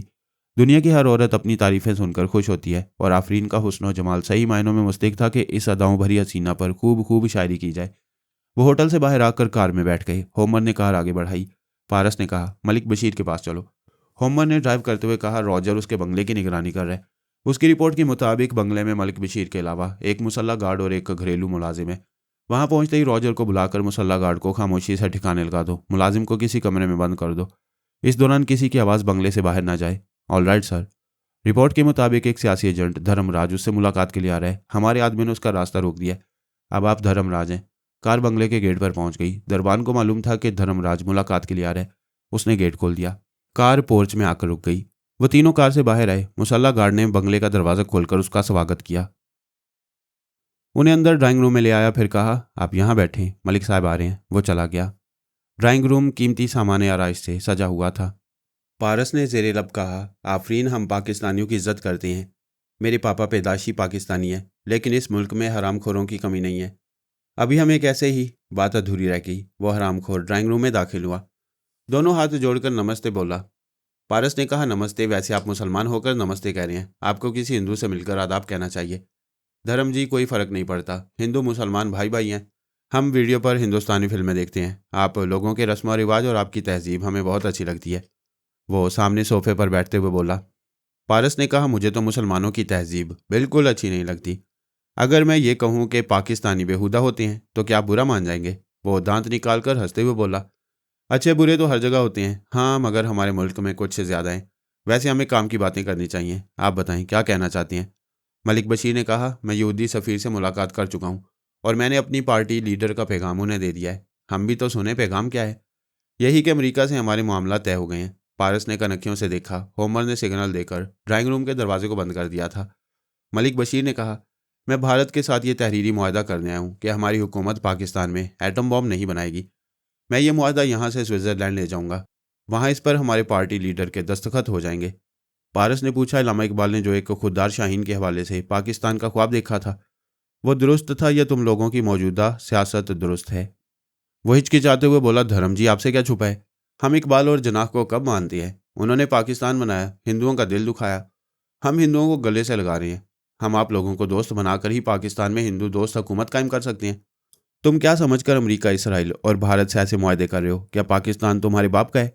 वो चौंक कर सीधा बैठ गया, फिर बोला, धर्म जी, ये आप क्या कह रहे हैं? पारस ने कहा, अगर तुम ज़मीन का कोई टुकड़ा बेचने आओ तो मैं क्या, सारी दुनिया पूछेगी? क्या वो ज़मीन तुम्हारे बाप की है? तुम्हें ज़मीन के कागजात दिखाकर साबित करना होगा कि तुम इसे बेचने के हकदार हो। पाकिस्तान में बहुत सारे सियासतदान, वडेरे और जागीरदार हैं। वहाँ की ज़मीनों के मालिक हैं, लिहाजा वो अपनी ज़मीनें किसी के पास भी गिरवी रख सकते हैं या बेच सकते हैं। वो ज़रूरी एतबार से जागीरदारों और वडेरों की ज़मीनें हैं, लेकिन सियासी और मजहबी एतबार से वो कलमा पढ़ने वाले अवाम का मुल्क है, जिसे तमाम जागीरदारों ने सन 1947 में तस्लीम किया। वो अपनी ज़मीनों में फसल उगा सकते हैं, महल बना सकते हैं, मिलें लगा सकते हैं, लेकिन ये ज़मीन किसी गैर मुल्की को नहीं बेच सकते। धर्म जी, आप कहाँ की बहस लेकर बैठ गए? ऐसा लगता है आपके अंदर किसी मुहिब्बे वतन पाकिस्तान की रूह समा गई है। वो अपनी जगह से उठकर बोला, हकीकत यही है। इन लम्हात में मेरा बाप मेरे अंदर समाया हुआ है। उसने घूमकर उसके मुंह पर एक ठोकर मारी। वो सोफे पर से लुढ़कता हुआ ज़मीन पर गिरा। फिर जल्दी से उठकर मुंह पर हाथ रखकर देखा, उसके मुंह से लहू रिसने लगा था। बड़ी ज़बरदस्त ठोकर थी, जबड़े बुरी तरह दुख रहे थे। वह हैरानी और परेशानी से बोला, ये क्या हरकत है? मैं भारतीय वजारत खारजा से तुम्हारी शिकायत करूंगा। अगर शिकायत करने के काबिल रहे तो अपने हिंदू, यहूदी और ईसाई बापों के पास ज़रूर जाना। उसने एक हाथ मुंह पर सीध किया। वह फौलादी हाथ हथौड़े की तरह पड़ा। वह चकरा कर गिर पड़ा। अगरचे जिस्मानी तौर पर सेहतमंद था, मुकाबिल कोई आम सा आदमी होता तो वह लड़ पड़ता, लेकिन मुंह पर पड़ने वाली एक ठोकर और हथौड़े ने उसे पैरों में खड़े होने के काबिल नहीं छोड़ा। पारस ने उसके दाएं हाथ की उंगलियों में अपनी उंगलियां डालकर कहा, तुम इस हाथ से मुआहदा तहरीर करते हो, पाकिस्तान और वहाँ के अवाम की किस्मत का फैसला लिखते हो। अब कभी नहीं लिख पाओगे। उसने पंजे में जकड़ लिया। वो चीखने लगा। यूं लग रहा था लोहे की सलाखों में उंगलियां फंसकर टूट रही हैं। फिर पारस ने एक झटका दिया तो चारों उंगलियों की हड्डियां किड़किड़ाहट की आवाज़ के साथ टूट गई। वो उसे छोड़कर अलग हुआ। मलक बशीर फर्श पर पड़ा, तकलीफ की शिद्दत से तड़प रहा था। पारस ने कहा, तुम जैसे लोगों ने ही पाकिस्तान का एक बाजू तोड़ा था। 4 उंगलियों के बगैर तुम्हारा भी एक बाजू नाकारा हो चुका है। मैंने यहूदी सफ़ीर को मोहलत दी थी, वो जा चुका है। तुम्हें भी 12 घंटे की मोहलत दे रहा हूँ। पाकिस्तान जाओ और खुद को कानून के हवाले कर दो, वरना जहाँ भी रहोगे वहाँ मौत लाजमी आएगी। तुम्हारे पार्टी लीडर का भी एक बाजू तोड़ दिया जाएगा। वह दरवाज़ा खोलकर ड्राइंग रूम से बेडरूम में आया। वहाँ तमाम सामान की तलाशी लेने के दौरान इसके बीवी बच्चों की तस्वीरें और चंद अहम दस्तावेजात मिली। उसकी बीवी लाहौर में थी, बच्चे कनाडा में थे। वो अपनी बीवी के साथ हर माह बच्चों से मिलने के लिए कनाडा जाता था। पाकिस्तान को कमज़ोर बनाकर पूरी फैमिली ऐश कर रही थी। पता नहीं ऐसे कितने सियासी दलाल पूरी फैमिली के साथ यूरोप और अमेरिका में ऐश कर रहे थे। वह अहम दस्तावेजात को जलाने लगा। आफरीन ने कहा, इसे जलाना नहीं चाहिए, इसे पाकिस्तान के किसी जिम्मेदार सियासतदान के पास भेज देना चाहिए। ऐसा कोई सियासतदान इन दस्तावेजात के जरिए सख्त इकदाम करना चाहेगा तो अमेरिका को नागवार गुजरेगा। अमेरिका एक सियासी मालिकुल मौत है। यह हमेशा अपने नापसंदीदा सियासतदानों की रूहें कब्ज करता है। जब वो पाकिस्तान के फैसलों पर असरअंदाज हो सकता है तो ये दस्तावेजात क्या चीज़ें। वो इन्हें जलाकर आफरीन के साथ बाहर आया, फिर कार की पिछली सीट पर बैठ गया। होमर ने गाड़ी आगे बढ़ाते हुए कहा, सर, अभी रॉजर ने बताया है शाम 4 बजे की फ़्लाइट में हमारी सीटें हो गई हैं। हम 1 घंटे में श्रीनगर पहुंच जाएंगे। आफरीन का दिल खुशी से धड़कने लगा। वो 14 बरस की उम्र में घर से बेघर और वतन से बेवतन हुई थी। अब 5 बरस बाद कश्मीर की ज़मीन पर कदम रखने वाली थी। होमर उन्हें एक अस्पताल में ले आया। वहाँ डॉक्टर ने आफरीन का मुआयना किया। पारस ने डॉक्टर से कहा, इसे सांप ने डस लिया था। जहर के तोड़ के लिए दवाएं और इंजेक्शन लाया हूँ, अगर आप मुनासिब समझें तो ये इंजेक्शन लगा दें। डॉक्टर ने कहा, परफेक्ट दवाएं हैं। तुमने ऐसी दवाओं के मुतालिक कहाँ से मालूमात हासिल की हैं? ये मेरा मशगला है, मैं दवाओं के मुतालिक मालूमात हासिल करता रहता हूँ। उसने आफरीन को इंजेक्शन लगाया और पारस की लाई हुई दवाएं खाने की हदायत की। फिर वह अस्पताल से पाशा के बंगले में आ गए। वहाँ होमर ने पारस को वो इंजेक्शन लगाया जिसके जरिए वह पहले की तरह रफ्ता रफ्ता नॉर्मल हो जाता। वह लंदन के एक मशहूर अखबार का सहाफ़ी बनकर कश्मीर जा रहा था। अपने नए पासपोर्ट के मुताबिक मेकअप करने लगा। पाशा इसी अखबार के एक फ़ोटोग्राफ़र की हैसियत से मेकअप करके तैयार बैठा था। उसे मलका हुस्न मिस एशिया की फ़िक्र थी। वो उसकी तलाश में कश्मीर पहुंचने के लिए बेचैन था। उसने कहा, पारस भाई, हमें जाने से पहले उस हसीना के माँ बाप से मिल लेना चाहिए। क्यों मिल लेना चाहिए? उसे अगवा करने वाले पहलवान के पंजे से छुड़ा कर लाने से पहले रिश्ता मांगोगे तो उसके माँ बाप कभी तुम्हें दामाद नहीं बनाएंगे। मैं अपनी बहादुरी का कारनामा दिखाने से पहले रिश्ता नहीं मांगूंगा, सिर्फ उसकी तस्वीर तलब करूंगा। हम उसे तस्वीर के बगैर कैसे पहचानेंगे? अव्वल तो उसके माँ बाप बम्बई में हैं, मुलाकात नहीं हो सकेगी। दूसरी बात यह है कि मलका हुस्न मिस एशिया को अकल से पहचान सकते हो। अकल वहाँ जिसे कह दे कि वो सबसे ज़्यादा हसीन है, वही मलका हुस्न होगी। एक और पहचान ये है कि उसके साथ कोई कद्दे आवर पहलवान होगा, वही अगवा का मुजरिम और तुम्हारा रकीब होगा। दुरुस्त कहते हो, मैं उसे अकल से पहचानूंगा और ताकत से हासिल करूंगा, बस तुम मुझे गाइड करते रहो। उसी वक्त पारस ने पराई सोच की लहरें महसूस की। इवान रास्का की आवाज़ सुनाई दी, प्लीज़ सांस ना रोकना, मैं 2-4 ज़रूरी बातें करना चाहता हूँ। अगर वो बातें शीतारा के मुतल्लिक होंगी तो मैं सांस रोककर तुम्हें भगा दूंगा। प्लीज़ मिस्टर पारस, तुम मादाम को दिलो जान से चाहते हो, वो भी तुम्हें चाहती हैं। और पारस ने बात काट कर कहा, उससे कहो अपना मोबाइल नंबर दे, मैं रब्ता करूंगा। उसके अंदर इवान रास्का की मौजूदगी का फ़ायदा उठाकर वो भी मौजूद थी। कहने लगी, पक्के शैतान हो, इतनी देर से चोर ख्यालात पढ़ने की कोशिश कर रही हूँ, मगर तुम्हारी मसरूफियात के मुतल्लिक कुछ मालूम ही नहीं हो रहा। फ़ौरन मोबाइल नंबर बताओ वरना सांस रोक लूँगा। वह नंबर बताकर बोली, मतलबी हरजाई, खून चूसने वाला भंवरा, भंवरा नहीं ड्रैकुला, मैं तुम्हारा मुंह तोड़ दूंगी। पारस ने मुस्कुराकर सांस रोक ली, फिर मोबाइल के जरिए रब्ता करने के बाद बोला, तुम ख्याल ख्वानी के जरिए या फ़ोन के जरिए मुंह नहीं तोड़ सकोगी, इसलिए काम की बात करो। मुझे इत्तला मिली है कि तुमने एक पाकिस्तानी एजेंट को बुरी तरह जख्मी किया और उसके बॉडीगार्ड को गोली मार दिया। क्या तुम इत्तला की तस्दीक कर रही हो? मैं पूरे यकीन के साथ जानती हूँ ये वारदात तुमने की है। ये तुम्हारी नज़रों में वारदात और मेरी नज़रों में जिहाद है। वैसे अब तुम तमाम फिक्रों से आज़ाद हो जाओ। मैं तुम्हारे देश से जा रहा हूँ। झूठ बोल रहे हो, मुझे पता है आजकल में कश्मीर जाने वाले हो। तुम यकीन करो, मुझे यहाँ से जाने के लिए तुम्हारी टेलीपैथी की ज़रूरत है। मैं कल सुबह की फ़्लाइट से पेरिस जाना चाहता हूँ, लेकिन मुझे सीट नहीं मिल रही। मैं समझ गई तुम चाहते हो मैं ख्याल ख्वानी के जरिए किसी की सीट कैंसिल करा के वो तुम्हें दिला दूं। ये काम चुटकी बजाते हो जाएगा। मैं अपने एक आदमी को 4 बजे अपना पासपोर्ट देकर इंडियन एयरलाइन के दफ्तर में भेजूंगा। तुम खुद क्यों नहीं आओगे? इसलिए कि तुमने दोस्ती के बाद दुश्मनी शुरू कर दिया है। मैं इस शर्त पर आऊँगा कि तुम मिलोगी। मुझे गलत ना समझो, मैंने दुश्मनी नहीं की। मैं दोस्ती का यकीन दिलाने के लिए आज रात तुम्हारे पास आ सकती हूँ। मेरी जान, अभी आ जाओ, मैं दिन को रात बना लूँगा। मैं मद्रास में हूँ, रात 8 बजे दिल्ली पहुँचूँगी। तुम मेरे देश से जा रहे हो, मैं प्यार से रुखसत करूंगी, ठीक है?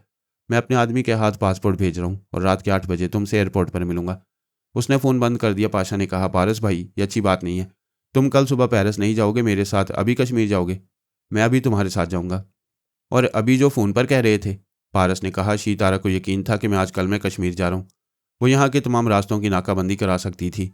उसकी रिपोर्ट पर अभी पुलिस वाले एयरपोर्ट पर हमें घिर सकते थे। अब उसे इत्मीनान हो गया वो 4 बजे इंडियन एयरलाइन के अफसर को ट्रैप करके मेरे पासपोर्ट का इंतजार करेगी और उस वक्त हम अपनी मंजिल की तरफ परवाज कर रहे होंगे। आफरीन ने ज़ेर लब कहा, ए मादरे वतन, ए जन्नत अर्जी, हम आ रहे हैं। ईवान रास का चुपके से फरहाना के पास आया। वो सो रही थी। पिछली रात तमाम रात जागने के बाद उसने थोड़ी देर तक रास्का की वापसी का इंतजार किया था, फिर उसकी आंख लग गई। उसकी ख्वाबीदा सोच बता रही थी कि वह अब तक तंग दस्ती और मोहताजी की जिंदगी गुजारती रही, दूसरों से डरती और मरूब होती रही, लेकिन एक अजनबी टेलीपैथी जानने वाले ने उसकी ज़िंदगी में आकर पहली बार उसे फ़िक्रमंदी, खौफ व हरास और एहसास कमतरी से निजात दिलाई थी। और वो पहली बार बड़ी बेफिक्री और गहरी नींद सो रही थी। अब भी उसके लाशऊर में यह खौफ बाकी था कि शायद थानेदार वापस आकर उसके भाई को गिरफ्तार कर ले और बहन के हाथों जो बेइज्जती उठाई है उसका बदला लेना शुरू कर दे। ईवान रास्का ने उसे यकीन दिलाया था कि अब वो फिरौन पुलिस अफसर उसके घर आने या उसे छेड़ने की जरूरत नहीं करेगा। लेकिन अक्सर लोग बड़े ढीठ होते हैं, तरह तरह की जिल्लतें उठाने और अपनी हड्डियां तोड़वाने के बावजूद इंतकामी कार्रवाइयों से बाज नहीं आते। रास्का ने सोचा दुश्मन की खबर लेना चाहिए, कभी तवक्को के खिलाफ बहुत कुछ हो जाता है। ये सोचकर वो थानेदार के दिमाग में पहुंचा। वो थानेदार अस्पताल पहुंचा हुआ था, ज़ाहिर है रिवॉल्वर की गोली से जख्मी हुआ था। उसने अपने एक हाथ से दूसरे हाथ पर गोली मारी थी, जिसके नतीजे में उस हाथ की हड्डी टूट गई थी। उसके आला अफसर ने सवाल किया, इंस्पेक्टर, तुम अपने ही रिवॉल्वर से कैसे जख्मी हो गए? थानेदार सोच में पड़ गया कि क्या जवाब दे, क्योंकि टेलीपैथी के हरबे को समझ नहीं पाया था। उसे काले जादू जैसा कोई ना समझ में आने वाला अमल समझ रहा था। अगर वो बड़े अफसर से कहता कि जादू के जरिए रिवॉल्वर से गोली चल गई थी तो इस बात पर यकीन नहीं किया जाता। अफसर उसे जाहिल और तोहम परस्त कहता और उसे पुलिस की मुलाजमत के काबिल नहीं समझता। और अगर वो कहता कि इस इलाके में एक लड़की अल्लाह वाली है और वो करामात दिखाती है, थानेदार जैसे बाख्तियार को बेख्तियार बना देती है, तब भी कोई उसकी बात का यकीन न करता। यकीन कराने के लिए वो अपने अफसर को फरहाना के घर ले जाता, लेकिन अब इतना हौसला नहीं पा रहा था कि उसके घर जाए, फिर उसका सामना करे। फिर इस थाने से तबादला कराने का इरादा कर चुका था। आला अफसर ने पूछा, खामोश क्यों हो, जवाब दो, अपने ही रिवॉल्वर से कैसे जख्मी हो गए? वो हिचकिचाते हुए बोला, सर वो मैं रिवॉल्वर साफ कर रहा था, गफलत में गोली चल गई। अफसर ने कड़क कर कहा, मैं सब समझता हूँ, तुम बहुत ज़्यादा पीने लगे हो, किसी दिन नशे में खुद को गोली मार लोगे। क्या तुम्हें इस मुलाजमत के लिए नाअहल करार दे दूँ? उसने इल्तिजा की, सर इस बार मुझे मुआफ़ कर दें और एक मेहरबानी करें, किसी दूसरे थाने में मेरा तबादला कर दें। तुम तबादला चाहते हो? क्यों? इस थाने में बड़ी अंधी कमाई है और तुम यहाँ से जाना चाहते हो? उसने आंखें बंद कर ली। वो अंधी कमाई छोड़कर जाना नहीं चाहता था, मगर जान है तो जहान है। उसने आंखें खोलकर कहना चाहा, लेकिन उसका बड़ा अफसर जा चुका था। इस इलाके का सबसे बड़ा गुंडा और कातिल तूबा शाह कमरे में आया, फिर बोला, मैं बाहर खड़ा सुन रहा था, आप बड़े साहब से तबादले के लिए कह रहे थे, आखिर बात क्या है? थानेदार ने पूछा, तुम अस्पताल में कैसे आए? क्या यहाँ तुम्हारा कोई बीमार है? जनाब आली, क्या आप मेरे नहीं हैं? आपके दम कदम से हमारी बादशाही चलती है।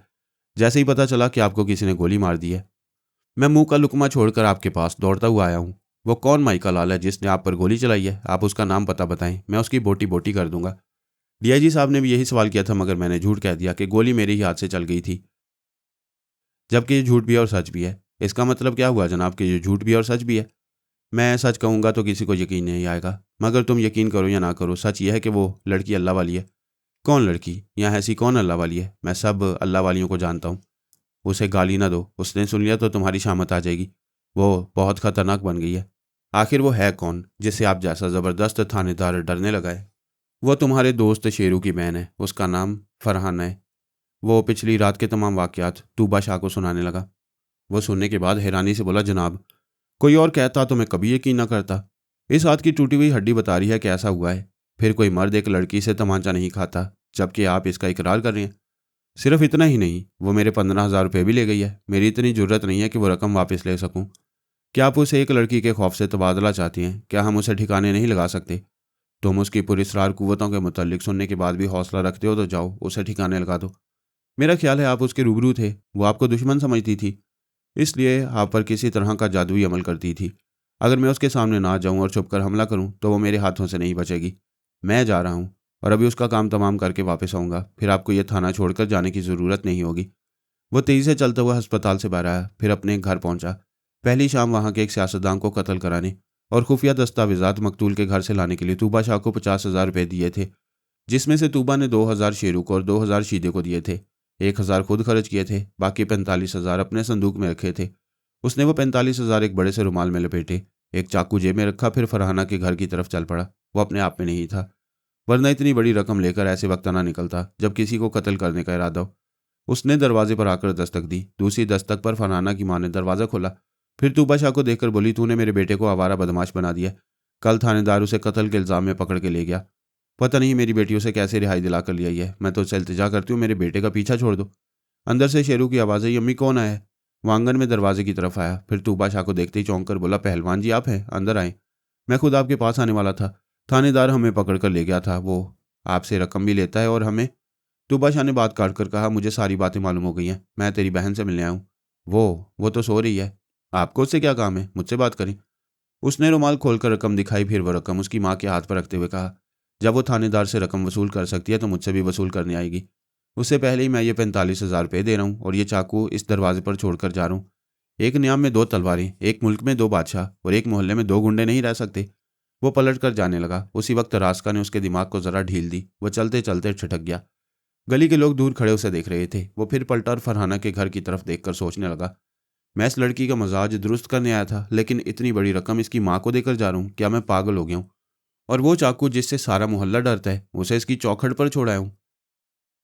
दरवाजे पर फरहाना की माँ और उसका भाई शेरू हैरानी से खड़े तूबा शाह को देख रहे थे। वो गरज कर बोला, ए बूढ़ी माई, तूने मेरे 45,000 रुपये ले लिए। क्या ये तेरे बाप का माल है? वो तेजी से चलता हुआ आया। माँ ने घबराकर नोटों की गड्डियाँ उसकी तरफ फेंक दी। वो गड्डियाँ गली में जमीन पर बिखर गईं। तूबा ने चौखट पर रखे हुए चाकू को उठाकर उसे खोलते हुए कहा, मैं तेरी बेटी को जिंदा नहीं छोड़ूंगा। गली के लोग नोटों की गड्डियाँ देखकर करीब आ रहे थे। तूबा के हाथ में चाकू खुलते देखकर दूर भागने लगे। उसने झुककर नोटों की एक गड्डी उठाई। फिर उसे फिजा में लहराते हुए कहा, लोगों, कोई चीज़ किसी को देकर वापस नहीं लेना चाहिए। मैं थूक कर चाटने वालों में से हूँ। ये देखो मैं थूक रहा हूँ। उसने ज़मीन पर झुककर थूका और फिर औंधा लेटकर थूक और मिट्टी चाटने लगा। जो लोग डर कर दूर हो गए थे वो रुककर हैरानी से इस गुंडे कातिल को देखने लगे। वो उठकर खड़ा हो गया। उसने दायां हाथ फिजा में बुलंद करते हुए कहा, मैंने इस हाथ से दी हुई रकम उठाई, इसलिए इस हाथ को सजा दे रहा हूँ।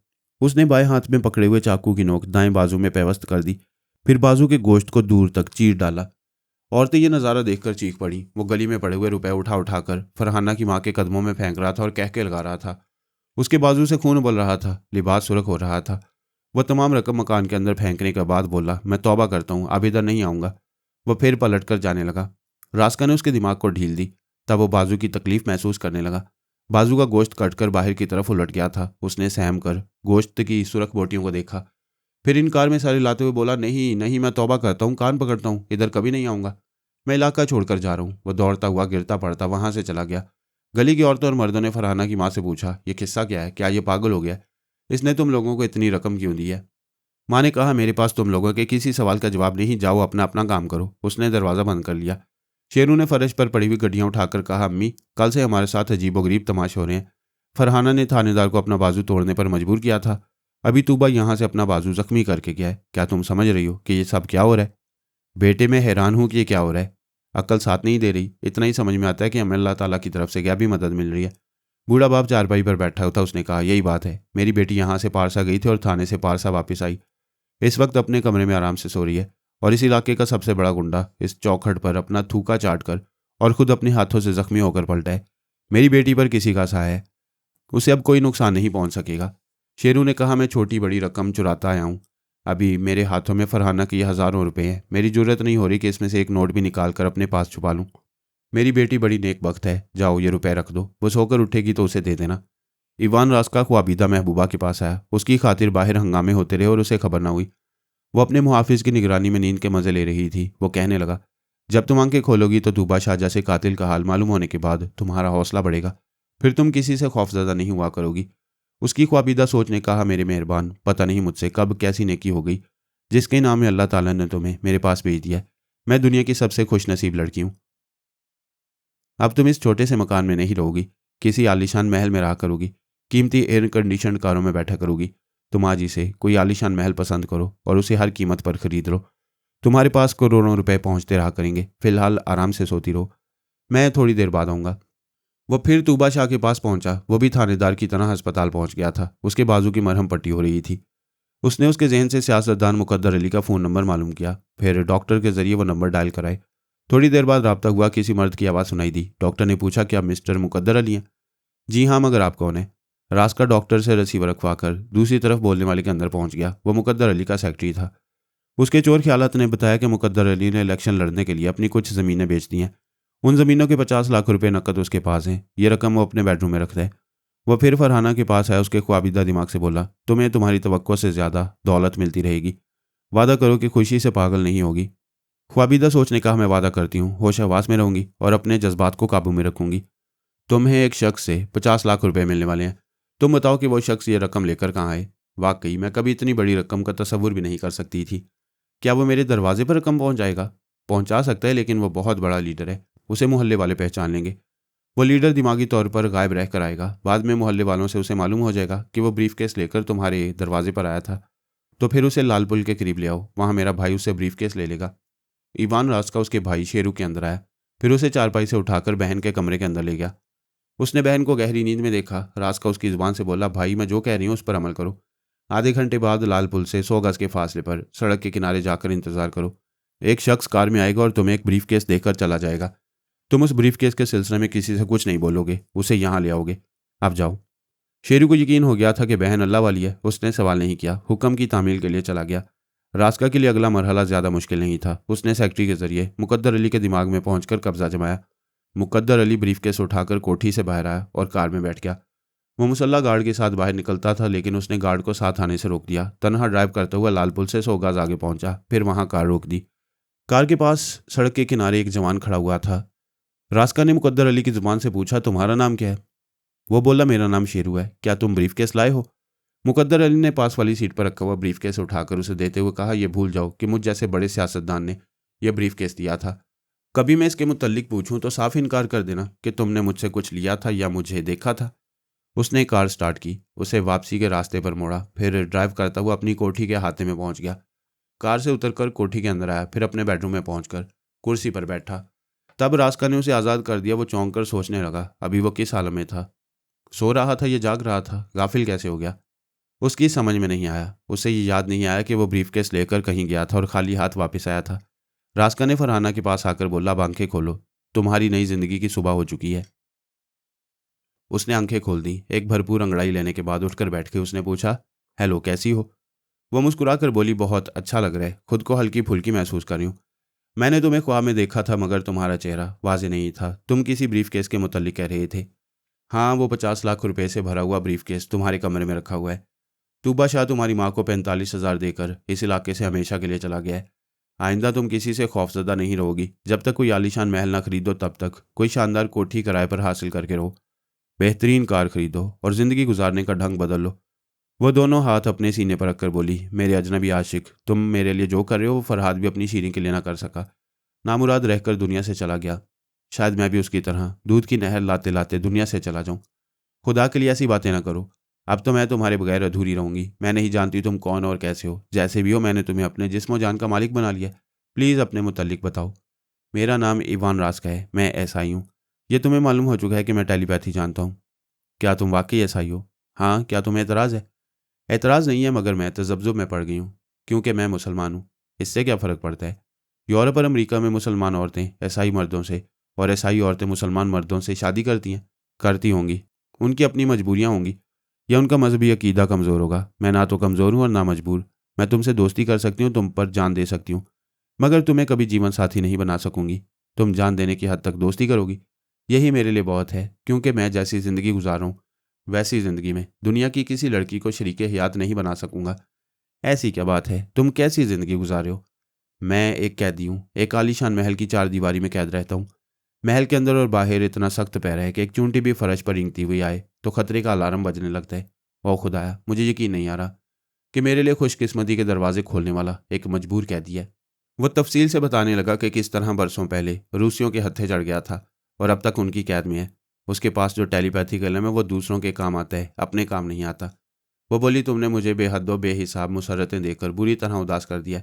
मुझे बताओ, क्या मैं किसी तरह तुम्हारे काम आ सकती हूँ? कोई मेरे काम नहीं आ सकेगा।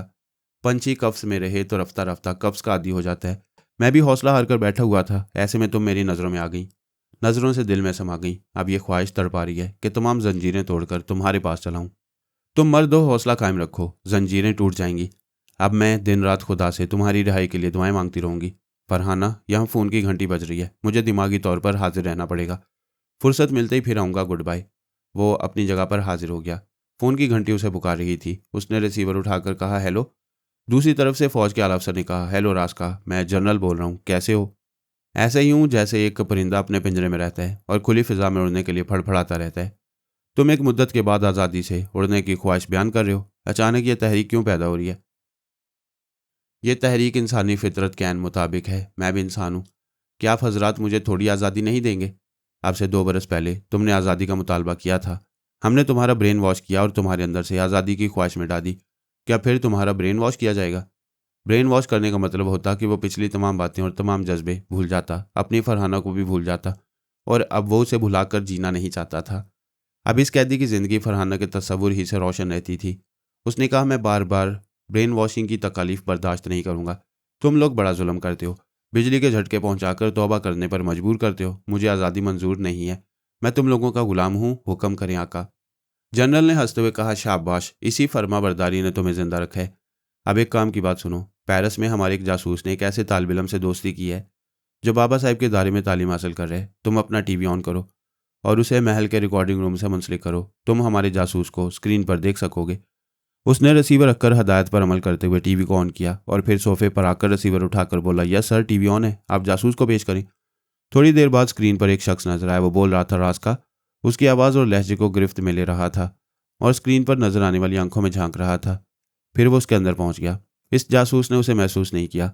उसके ख्यालात ने बताया कि वह एक रेस्तरान में है और मेज़ के दूसरी तरफ बाबा साहब के इदारे का तालिब इल्म बैठा हुआ है। जासूस कह रहा था, दोस्त, तुमसे सिर्फ 2 दिनों की मुलाकात रही, क्या आज ही इदारे में वापस चले जाओगे? हाँ, तुमसे मुलाकात करने आया हूँ। हमें साल में सिर्फ 15 दिन की छुट्टी मिलती है। ज़िंदगी रही तो अगले साल मुलाकात होगी। वैसे तुम फ़ोन पर किसी भी वक्त रब्ता कर सकते हो, मुझे ख़त लिख सकते हो। मैं बराबर तुम्हारे ख़त का जवाब देता रहूँगा। जासूस के ख्यालात ने बताया कि वो नौजवान कुछ बीमार सा है, सांस नहीं रोक सकेगा। रास्का उस जवान के अंदर गया तो तस्दीक हो गई कि वह बीमार है और पराई सोच की लहरों को महसूस नहीं कर रहा। वह दिमागी तौर पर हाजिर हो गया। रिसीवर उसके कान से लगा हुआ था। उसने कहा, हेलो सर, मैं उस जवान के अंदर जगह बना चुका हूँ। वह भी बाबा साहब के दायरे में जा रहा है। जनरल ने कहा, इस जवान के साथ रहो, इसे अपना मामूल और ताबेदार बना लो। इसके ज़रिए दायरे में घुसकर दूसरों के अंदर भी जगह बनाते रहो। ख़ास तौर पर वहाँ के अहम अफराद को ट्रैप करने की कोशिश करो। ऑल राइट सर, आपके अहकामात की तामील करता रहूँगा। अब मैं उस जवान के पास जा रहा हूँ। जनरल ने राब्ता ख़त्म कर दिया। उसने भी रिसीवर रखकर टीवी को ऑफ किया। फिर सोफे के पास रुककर शिकस्त खुर्दा अंदाज में उस पर गिर पड़ा। फरहाना को याद करके तड़पने और सोचने लगा, क्या उसे कभी रूबरू देखने के लिए पाकिस्तान जा सकेगा? मौजूदा जंजीरें टूटती हुई दिखाई नहीं दे रही थी। उसे मोहब्बत मिल रही थी, आज़ादी नहीं। फिर याद आया कि फरहाना से वो मोहब्बत नहीं मिलेगी जिसके नतीजे में इज़्दिवाजी ज़िंदगी गुजारी जाती है। वह सिर्फ दोस्त बनकर रहेगी, क्योंकि उनके दरमियान मज़हब आड़े आ गया है। ये मज़हब क्या होता है? वो बरसों कैद में रहकर अपने मज़हब को भुला चुका था। बस इतना याद था कि ऐसा ही है, लेकिन उसने कभी इबादत नहीं की, कभी गले में सलीब नहीं पहनी। इस कैद में सही रहना या ना रहना उसके लिए बराबर था। बरसों की दुआओं ने असर नहीं किया। खुदावंद यीशु मेहरबान नहीं हुआ। उसके लिए इबादत से और दुआओं पर से ईमान उठ गया था। खुदा को ना मानने वाले रूसियों ने उसे भी मज़हब से खाली कर दिया था और यह साबित कर दिया था कि खुदा किसी कैदी या गुलाम की मदद नहीं करता। वो थोड़ी देर के लिए फरहाना के पास उसकी खैरियत मालूम करने गया। वह बहुत खुश थी। एक स्टेट एजेंसी के जरिए एक शानदार महल नुमा कोठी तलाश करने में मसरूफ़ थी। उसका भाई शेरू एक मुहाफिज की तरह उसके साथ था और पूछ रहा था, फरा, सच बताओ, क्या तुम पर किसी का साया है? उसने जवाबन पूछा, तुम्हें क्या लगता है? मेरी समझ में नहीं आ रहा, इसीलिए पूछ रहा हूँ। अम्मी और अब्बा कहते हैं तुम पर कोई जिन सवार है, मगर मैं नहीं मानता। क्यों नहीं मानते? इसलिए कि जिन औरतों पर जिन्नात आते हैं उन पर हाल आता है। वो सर धुनती हैं और उनके हलक से मर्दाना आवाज़ें निकलती हैं। तुम्हारे साथ ऐसी कोई बात नहीं है। तुम्हें क्या पता कि बंद कमरे के अंदर मुझ पर किस तरह हाल आता है और मैं किस कदर जुनून में मुब्तला रहती हूँ। हाँ, ये मैंने नहीं देखा और कोई देख भी नहीं सकेगा। मुझ पर एक जिन आशिक हो गया है। ज़रा अकल से सोचो, कोई इंसान मुझे यकमुश्त 50 लाख रुपए दे सकता है? वो कायल होकर बोला, बेशक कोई आदमी किसी दूसरे आदमी की इतनी बड़ी मदद नहीं करता। ये सब जिन्नाती करामात हैं। वह दोनों एक एजेंट के साथ कार में बैठकर गुलबर्ग में आए। वहाँ एक बहुत ही वसीउरीज़ कोठी में पहुंचे। वो कोठी जदीद तर्ज का महल थी। इसके अतराफ हज़ारों गज का वसीउरीज़ बाग था। वो कोठी एक बहुत बड़े स्मगलर की थी। स्मगलर गिरफ्तार होने के बाद मुकदमेबाजी में उलझा हुआ था। उसे कई आला ओहदेदारान को कई लाख रिश्वत देने के लिए बड़ी रकम की ज़रूरत थी, इसलिए अपनी कोठी फ़रोख्त कर रहा था। इस कोठी की तामीर और सजावट पर तकरीबन 90 लाख खर्च हुए थे। वह 70 लाख में फ़रोख्त करने को तैयार था। रास्का ने फरहाना के जरिए उस स्मगलर की बातें सुनी। फिर उसके दिमाग में पहुंचकर उसे कायल किया कि वह 40 लाख में कोठी फ़रोख्त करेगा। एक तो वह अपने बुरे हालात से परेशान था, दूसरा ज़रूरतमंद था, तीसरे ये कि टेलीपैथी के जरिए असर था। उसने स्टेट एजेंट को 40 लाख रुपए के एवज कोठी फरोख्त करने का मुआहदा तैयार करने को कह दिया। एजेंट ने कहा कल सुबह कोर्ट में रजिस्ट्री हो जाएगी, रकम स्मगलर को अदा की जाएगी और कोठी फरहाना के हवाले कर दी जाएगी। वो फरहाना का ये मसला हल करके उस जवान के पास आया। 3 घंटे गुजर चुके थे। वो बाबा साहब के दार में पहुंच गया और अब अपने हॉस्टल के कमरे की तरफ जा रहा था। वहाँ रास्का उसे सुलाकर इस पर तनवीं अमल कर सकता था, लेकिन उसने तय कर लिया था कि रूसी आकाओं के लिए बज़ाहिर काम करेगा मगर काम बिगाड़ता रहेगा। इस जवान के सिलसिले में जनरल को रिपोर्ट देगा कि जवान तो मामूल बन चुका है, लेकिन इदारे के दूसरे तमाम लोग हसास दिमाग रखते हैं और पराई सोच की लहरों को महसूस कर लेते हैं, इसलिए किसी काम के आदमी को ट्रैप करने में काफ़ी अरसा लगेगा। उसने जवान के ख्यालात पढ़कर मालूम किया कि जनाब अली असदुल्ला तबरेज़ी का हुजरा कहाँ है। फिर वो उसे हुजरे की तरफ ले आया। उसने वहाँ खड़े हुए मुसल्लम मुहाफिजों से कहा, मैं हजूर से मुलाकात करना चाहता हूँ। एक मुहाफिज ने कहा, हजूर ने हमसे पहले ही कह दिया था कि तुम आ रहे हो, तुम्हारा रास्ता ना रोका जाए, तुम जा सकते हो। जवान आगे बढ़कर छोटे से दरवाजे पर आया, फिर सर झुकाकर दाखिल होते हुए कहा, अस्सलाम वालेकुम। जनाब तबरेज़ी साहब ने कहा, वालेकुम अस्सलाम, ईवान रास्का, आओ बैठ जाओ। रास्का एकदम से घबराकर ख्याल ख्वानी भूल गया। दिमागी तौर पर हाजिर होकर सोचने लगा, या हैरत, बुजुर्ग को यह कैसे मालूम हो गया कि मैं इस नौजवान के अंदर हूँ। उसे अपने अंदर वही आवाज़ सुनाई दी, चले क्यों आए, आओ आ जाओ। उसने ख्याल ख्वानी की परवाज़ की, फिर उस जवान के अंदर आया। बुजुर्ग ने कहा, यह ना सोचो कि मैं तुम्हारी मौजूदगी और अदम मौजूदगी को कैसे समझ लेता हूँ। अलूम और आगही की कोई हद नहीं, तुम जितना सोचोगे उतना उलझोगे। जो लोग मेरे पास आते हैं मैं उनकी नीयत को पहले समझता हूँ। अगर तुम दुश्मनी की नीयत रखते तो इस नौजवान के अंदर ना आ सकते। ये बीमार नहीं है, मैं हुक्म दूं तो यह सांस रोककर तुम्हें रुखसत कर देगा। तुम तवील अरसे से कालीशान महल में एक कैदी की जिंदगी गुजारे हो। तुमने 2 बार बगावत की, तुम्हारे आकाओं ने 2 बार तुम्हारा ब्रेन वॉश किया और तुम्हारे जहन से बगावत के जज्बात ख़त्म कर दिए। अब फिर तुम इस कैद से रिहाई चाहते हो। वो बोला, मोहतरम बुजुर्ग, आपसे कोई बात पोशीदा नहीं है, आप मेरी नीयत को भी समझ रहे हैं। मैं इस कैद से रिहाई पाकर एक सीधी सादी इज़्दवाजी घरेलू ज़िंदगी गुजारना चाहता हूँ।